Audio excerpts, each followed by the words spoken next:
Assalamualaikum warahmatullahi wabarakatuh. Alhamdulillahilladzi an'amana ala ni'matil imani wal islam. Ashkuruhu ala kamalihi wa huwa zul jalali wal ikram. Ashhadu an la ilaha illallah wahdahu la syarika lah. Wa ashhadu anna sayyidana wa nabiyyana Muhammadan abduhu wa rasuluhu la nabiyya ba'dah. Allahumma salli wa sallim wa barik ala hadzal nabiyyil karim sayyidina wa maulana Muhammadin wa ala alihi wa ashabihi ajma'in, amma ba'd.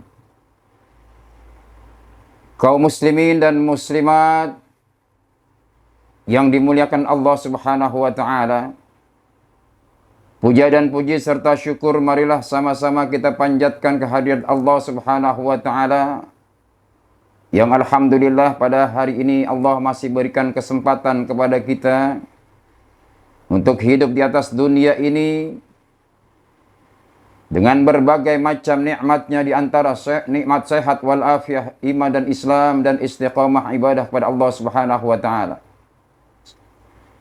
Salawat serta salam sama-sama kita sanjungkan dan kita limpahkan kepada junjungan kita Nabi besar Muhammad sallallahu alaihi wa alihi wasallam. Mudah-mudahan kita selaku umatnya nanti akan mendapatkan syafaatul uzma dari Nabi kita Muhammad sallallahu alaihi wasallam. Amin ya rabbal alamin. Kaum muslimin dan muslimat rahimakumullah, hari ini kita sudah berada di penghujung bulan Sya'ban, dan sebentar lagi kita akan memasuki bulan suci Ramadan, bulan yang dimuliakan Allah Subhanahu wa ta'ala. Bahwasanya bulan Sya'ban ini, sebagaimana Nabi kita Muhammad sallallahu alaihi wasallam memerintahkan kepada umatnya untuk selalu memperbanyak ibadah di bulan Sya'ban, di antaranya melaksanakan ibadah-ibadah sebagaimana yang dilakukan nanti pada bulan suci Ramadan. Yang pertama, memperbanyak zikir kepada Allah Subhanahu wa ta'ala. Yang kedua, memperbanyak qiyamul lail, yaitu salat malam. Dan yang ketiga, memperbanyak baca Al-Quran. Sebentar lagi Ramadan akan tiba. Tamu Allah yang agung akan tiba. Apa yang harus kita lakukan ketika datang bulan suci Ramadan atau sebelumnya datang bulan suci Ramadan? Sebelum datang bulan suci Ramadan, kita disuruh dan dianjurkan untuk membersihkan hati kita daripada sifat-sifat iri, sifat-sifat dengki, sifat hasud dan sebagainya. Sebab orang yang berpuasa di bulan suci Ramadan tetapi hatinya masih ada sifat syirik, masih ada ujub, masih ada sifat-sifat yang tercela, maka jangan harap puasa dan ibadah kita di bulan suci Ramadan akan diterima oleh Allah Subhanahu wa ta'ala. Dan tatkala masuk pada bulan suci Ramadan, kemudian kita melaksanakan ibadah puasa di bulan suci Ramadan, sebagaimana Nabi menjelaskan, man shoma ramadanan imanan wahtisaban ghufira lahu ma taqaddama min dzambik. Siapa orang yang melakukan ibadah puasa, puasanya bukan karena ria, puasanya bukan karena ujub, puasanya bukan karena macam-macam yang lainnya, tapi ia berpuasa karena senantiasa ingin mendapatkan ridho dari Allah Subhanahu wa ta'ala, maka dosa-dosanya akan diampuni Allah Subhanahu wa ta'ala yang pernah dia lakukan. Kaum muslimin dan muslimat yang dimuliakan Allah Subhanahu wa ta'ala, ketika Rasulullah sallallahu alaihi wasallam akan naik mimbar untuk menyampaikan khutbah di atas mimbar, dan tatkala ia menaiki tangga yang pertama, kemudian ia berhenti lalu mengucapkan amin. Kemudian tatkala ia menaiki tangga yang kedua, ia pun mengucapkan amin. Dan tatkala ia menaiki tangga yang ketiga dari mihrab itu, maka ia pun mengucapkan amin. Setelah khutbah selesai, maka Nabi kita Muhammad sallallahu alaihi wasallam turun.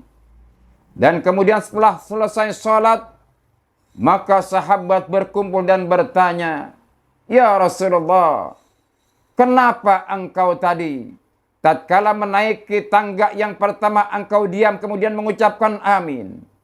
Dan kemudian menaiki tangga yang kedua engkau diam dan mengucapkan amin. Dan ketika engkau menaiki tangga yang ketiga engkau pun terdiam kemudian mengucapkan amin?" Kemudian Rasulullah sallallahu alaihi wasallam menjawab pertanyaan dari para sahabat tadi. "Wahai sahabat-sahabatku, ketika aku menaiki tangga yang pertama, kemudian malaikat Jibril berbisik di telingaku.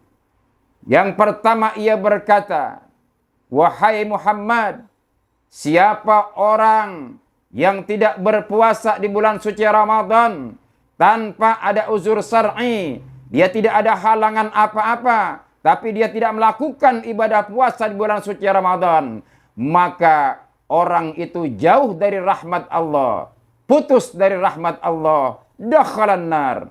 Fakultu ya Muhammad amin." Katakan oleh Muhammad amin. Maka aku mengucapkan amin.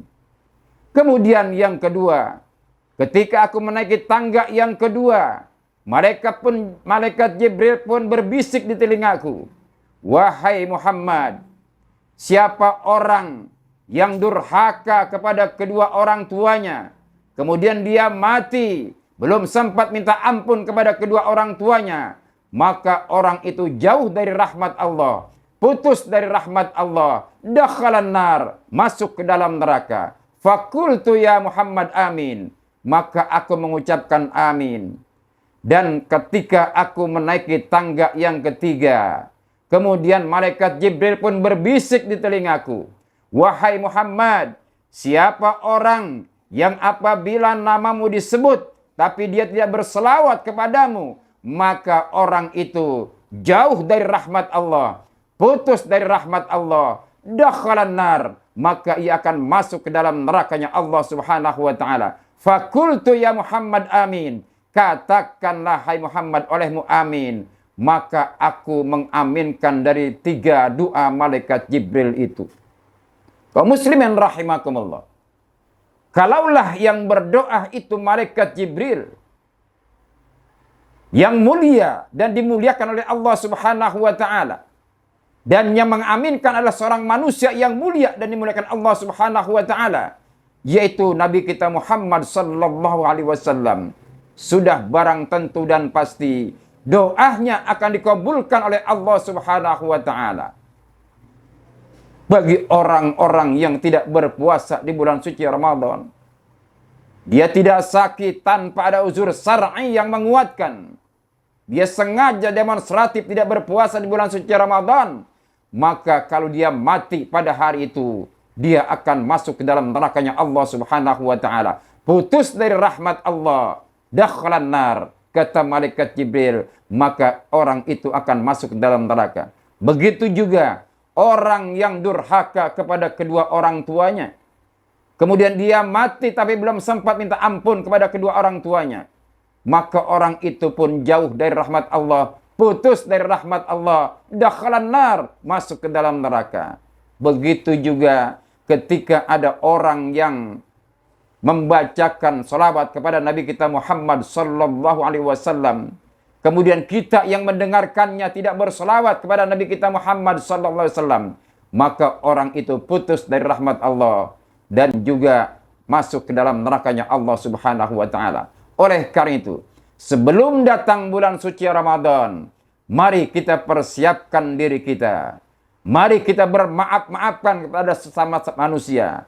Mari kita minta ampun dan minta ridho kepada kedua orang tua kita, agar supaya puasa kita diterima oleh Allah subhanahu wa ta'ala. Bagi kaum muslimin dan muslimat yang dalam keadaan sehat, dalam keadaan tidak uzur syar'i yang menguatkan, maka diwajibkan bagi mereka untuk berpuasa selama 1 bulan penuh di bulan suci Ramadan. Sebagaimana Allah Subhanahu wa taala berfirman, "Ya ayyuhalladzina amanu kutiba alaikumus syiyam kama kutiba alal ladzina min qablikum la'allakum tattaqun." Hai orang-orang yang beriman, diwajibkan atas kamu melaksanakan ibadah puasa sebagaimana diwajibkan oleh orang-orang terdahulu sebelum kamu, agar kamu bertakwa kepada Allah Subhanahu wa taala.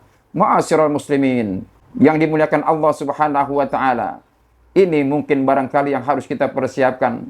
Perbanyak ibadah di bulan suci Ramadan.